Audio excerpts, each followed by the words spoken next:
Hey, what's up, y'all? This is Lewis Speaks 2021, and today I want to talk to you all about working with toxic employees.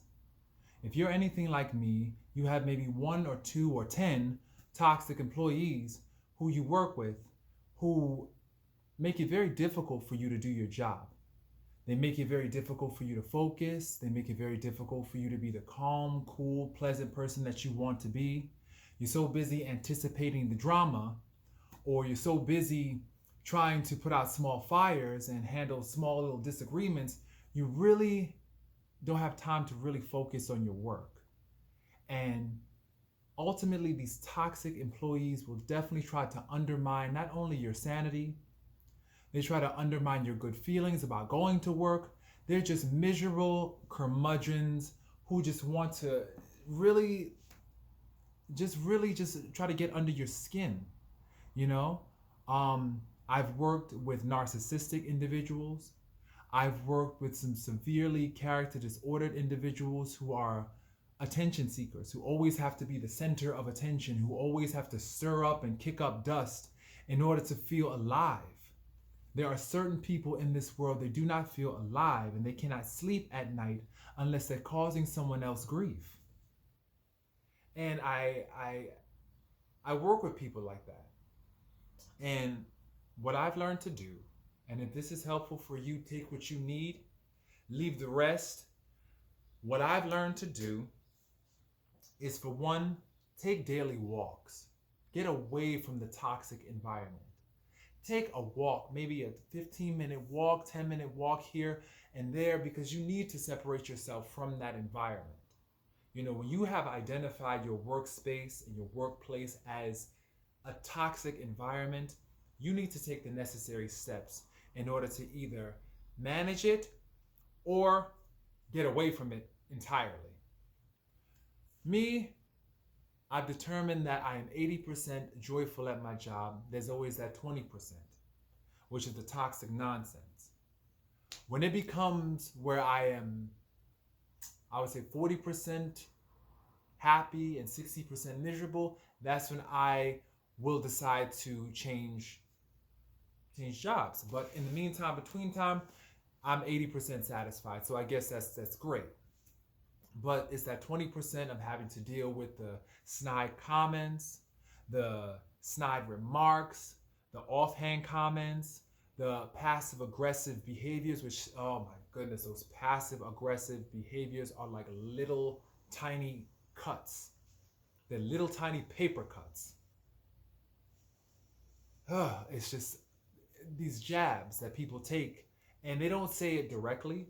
It's a very indirect response or a comment that they make that you know what their intentions were, but they won't readily admit their intentions because they're cowards. They're cowards. They like to move very covertly. They're very surreptitious. They like to move very slyly and sneakily, trying to gaslight you and make you think that your reality is somehow off. You know, when you work with toxic employees, they will oftentimes deny your reality and act as though their toxic behavior is not intentional, that you're somehow misreading and misperceiving, when you know damn well what their intentions are. You know, a lot of times, you know, with toxic employees, they will also try to assert dominance, and they'll do it very covertly. You know, they'll try to one-up you, they'll try to overpower you, they'll try to act as though you somehow support their agenda, when really it's about mutual support and mutual aid, but somehow they'll make it about them. Like if you decide to go for a walk with them, for example, they'll say things like, oh, well, thank you so much for supporting my goal of X, Y, and Z, when really it was mutual support.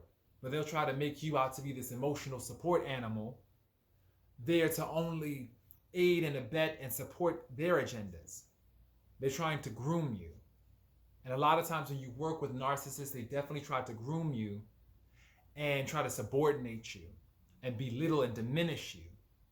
And once again, your spirit picks up on this. But to put it into words, to really have the adequate language, would only invite their denial, would only invite the deployment of numerous defense mechanisms, and You don't need that. So my thing is this, what to do about this? Here's what you do. One, make it your aim every single day to at least take a 10 to 15-minute walk, get out of that toxic environment. Also, what you can do to manage that, keep an accounting, keep a detailed accounting of certain behaviors that you notice certain times, so that way you can reference that if ever you have to go to HR. Definitely keep accounting of certain behaviors, certain emails that they've sent you that seem to be off. Keep those, because ultimately those will be evidence when you go to HR. What else can you do to manage the toxicity at your job? Sometimes just sitting down with that person might be helpful. Operative word might. In my experience, not really, because oftentimes people will try to deny your reality, especially if you're dealing with a toxic individual. They'll try to make it seem as though you're overreacting. They offer these perfunctory apologies. And to me, when you offer apology after apology with no behavior change, that's just manipulation.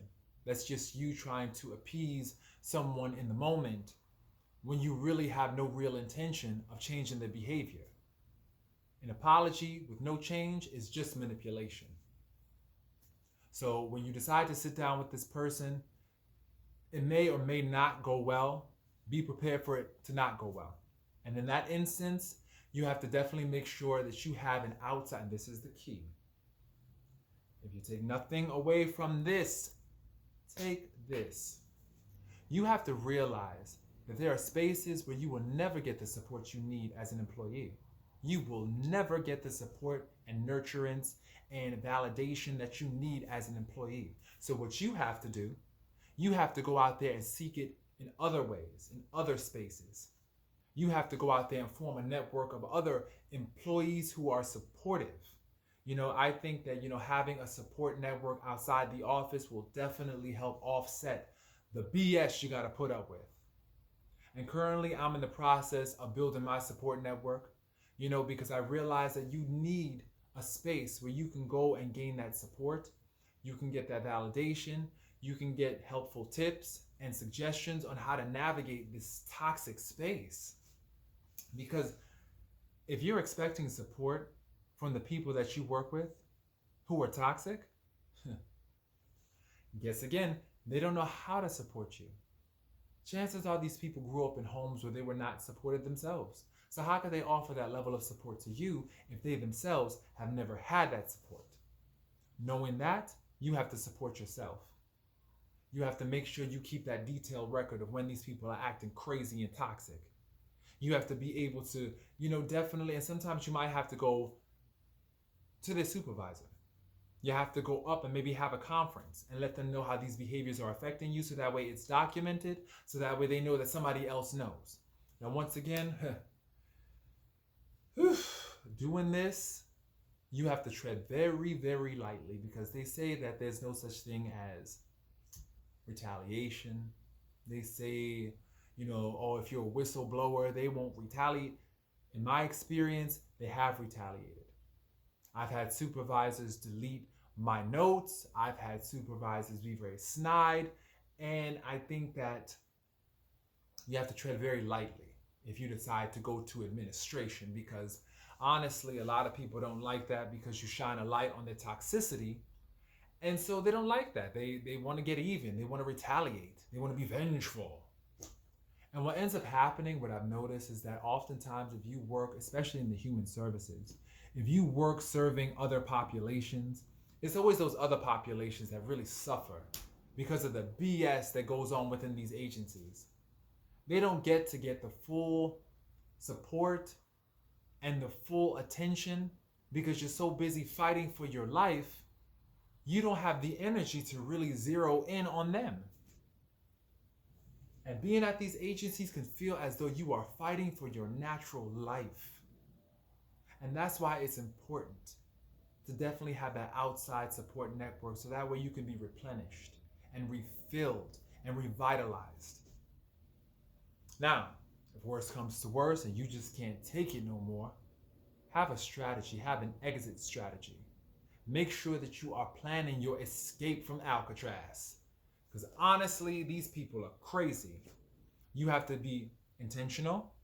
That word frustrates me, but I understand the purpose of it. Intentional.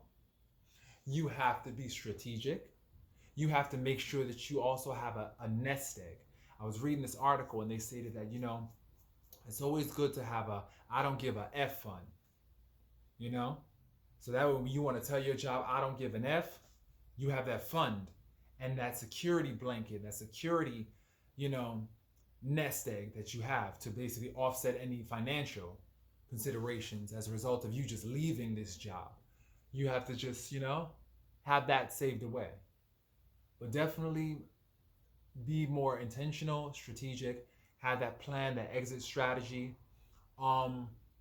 And I would say this, it's always good practice not to quit one job until you have another one lined up.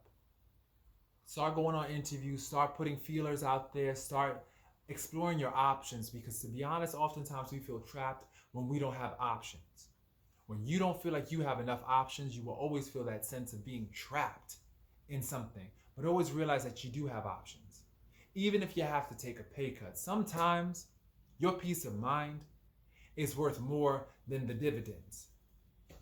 Sometimes your peace of mind is worth more than a salary. Because honestly, there are people out there that are miserable. They're white knuckling it through. Just to get to the next day. They're calling out, they're sick, the morale at the job is low. Burnout like crazy, people snapping at each other. Is it worth that high salary?